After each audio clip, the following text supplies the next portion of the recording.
Film dibuka dengan seorang penyanyi wanita bernama Martina. Dia adalah penyanyi terkenal. Namun makin lama karirnya makin meredup. Selain karir yang mulai menurun, masalah juga sering datang pada Martina. Salah satunya adalah Martina tidak pernah bisa sampai selesai jika sedang pusrang sampai glory. Tahulah apa maksudnya. Karena itulah, Martina terkadang merasa lelah pada kehidupannya. Pagi harinya, Martina datang ke rumah sakit untuk menjenguk ayahnya yang sedang sakit. Sementara ibunya sudah lama pergi meninggalkan mereka. Malam harinya, Martina didatangi oleh seorang wanita bernama Francisca. Dia mengatakan ingin berbicara pada Martina, dan ada hal yang penting ingin disampaikan pada Martina. Akhirnya Martina mengajaknya masuk.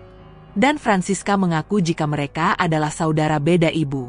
Bahkan Francisca meminta sampel DNA pada Martina.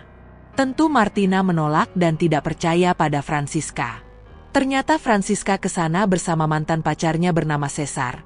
Dia masih muda dan membuat Martina malah tertarik padanya.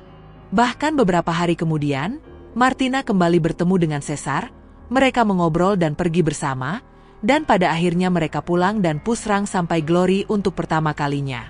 Semenjak kenal Cesar, Martina bahagia dan kembali merasakan apa yang sudah lama tidak dia rasakan. Namun sayang Cesar harus kembali ke negara asalnya, Martina tidak rela dan ingin menyusulnya. Namun dia tidak tahu harus pergi kemana. Namun untung saja, Martina didatangi orang baru, mereka berkenalan dan pada akhirnya diajak pulang ke rumah Martina dan pusrang sampai glory. Martina terlalu mudah untuk mengajak orang pusrang sampai glory. Ternyata pria itu tahu kemana Cesar pergi. Martina diberi alamatnya dan langsung mendatangi Cesar. Pada akhirnya Martina kembali bertemu dengan Cesar dan langsung pusrang sampai glory. Namun ternyata Francisca juga datang ke sana dan terkejut melihat Martina. Namun dengan begitu, Francisca juga senang karena dia masih bisa mendapat sampel DNA dari Martina. Kali ini Martina menuruti permintaan Francisca, karena tidak ada salahnya dia membuktikan itu. Malam itu, Francisca mengajak Martina ke rumahnya dan mempertemukan dengan ayah Martina. Namun ayah Francisca tidak mengenal Martina, dan merasa tidak memiliki anak Martina. Francisca benar-benar yakin jika Martin adalah anak dari ayahnya. Sampai pagi harinya, Francisca menjemput Martina untuk tes DNA dan mereka ditemani seorang pria kulit hitam. Namun hasil tes tidak bisa keluar hari itu juga. Pada akhirnya mereka pulang dan akan kembali ke sana beberapa hari ke depan. Namun di tengah jalan Francisca dan pria itu malah pusrang sampai glory di dalam mobil. Martina kemudian pergi meninggalkan mereka dan kembali ke apartemen Cesar, dan mengajak Cesar untuk pusrang sampai glory. Namun rasa jenuh mulai dirasakan oleh Cesar. Martina terlalu sering mengajak untuk pusrang sampai glory, dan ternyata Martina ini terlalu berisik ketika pusrang sampai glory. Beberapa hari kemudian, Martina kembali menemui ayah Francisca. Mereka mengobrol banyak hal dan menceritakan masa lalu masing-masing. Jadi rupanya ayah Francisca dulu punya kekasih, namun dia berselingkuh dan mengandung.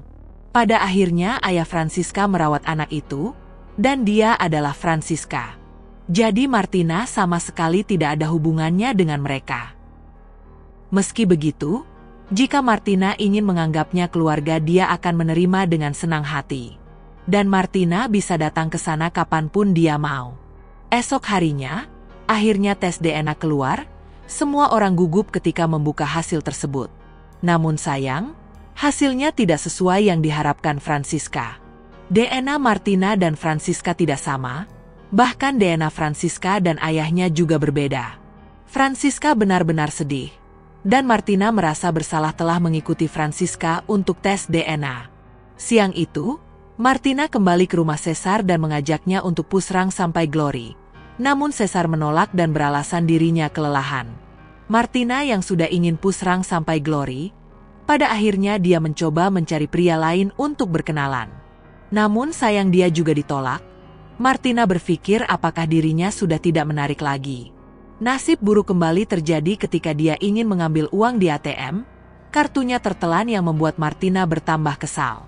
Martina ingin pulang, namun sudah tidak punya uang, bahkan naik taksi pun dia menawarkan untuk membayar sang sopir dengan pusrang sampai glory. Namun sopir itu juga menolak karena kurang tertarik pada Martina.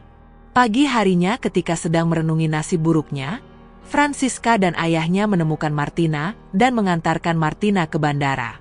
Meski tes DNA tidak sesuai yang Francisca harapkan, namun mereka tetap menganggap Martina sebagai keluarga mereka. Ketika sampai di rumah, Martina mendapat kabar jika ayahnya telah meninggal dunia. Martina benar-benar sedih. Nasib sial selalu mendatanginya. Namun begitulah hidup.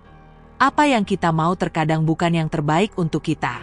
Sampai akhirnya film pun berakhir.